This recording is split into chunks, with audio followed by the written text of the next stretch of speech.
Flicking on it down here. You know what? You know they always stage these people that look like people that you know. So Pam has a friend. Her name is, what is it, Lee Bryant. She's a school teacher, lives in Staten Island. You know, she got her hair braided the same way. She's always had her hair braided like that. So from time to time, they'll send these women that sort of resembles her. You know, she's kind of big. You know, you know what I'm saying? They always try to do that shit, man. So anyhow, as we went into the Stop and Shop, and again, it's the reason why I can talk about it. They always try to use the threat, financial theft, right? Extortion, money extortion from you. So I've noticed that the past couple of times I've been going to the Stop and Shop. Not Stop and Shop. What is it called? The Food Bazaar. Food Bazaar. Food Bazaar? Yeah, the Food Bazaar. They have, like, the manager will come out on the floor, right? When he sees me and then starts walking around, and whatever aisle I'm going in, he'll jump in front of me to get into the same aisle. You know, this time he was waiting by the cash register, and you know, again, waited for me as I'm going into the lane to purchase my item. I had to get Hot Pockets for the kids. You know, they started back eating Hot Pockets again. But anyhow, yeah. So what he does now is that. So now he walks over to the in front of me. Walks over to the aisle.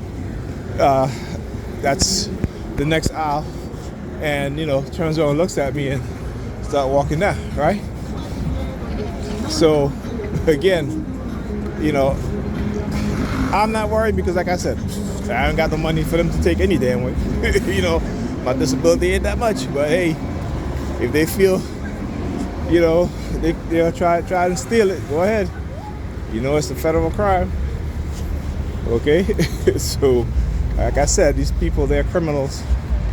And they think because they have those in law enforcement, they have criminals in law enforcement, predators in law enforcement, who think that they can do whatever they want to do. You know, it's all fine and dandy. Again, I've watched enough of these experiments to know that people will follow people in authoritative position blindly, just like they do their religious leaders.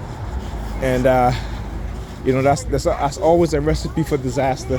There's always a recipe for abuse, murder, enslavement of people, because we know that there's a huge slave ring that are operated by those within law enforcement, just as there is a drug ring, just as there is a pedophilia ring, all operating within law enforcement.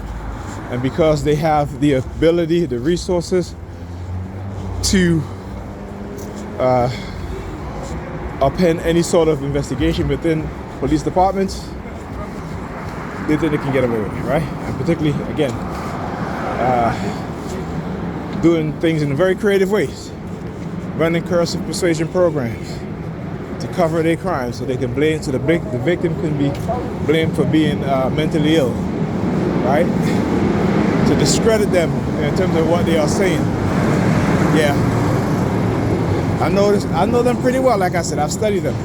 These are the dark triad personality types. They're within the churches, they're within law enforcement, they're within government agencies. They position themselves there because that's what they do. That's what the dark triads do. They position themselves in those types of jobs, those types of positions, to get away and cover up their crimes. Anyhow, talk to you guys in the next video.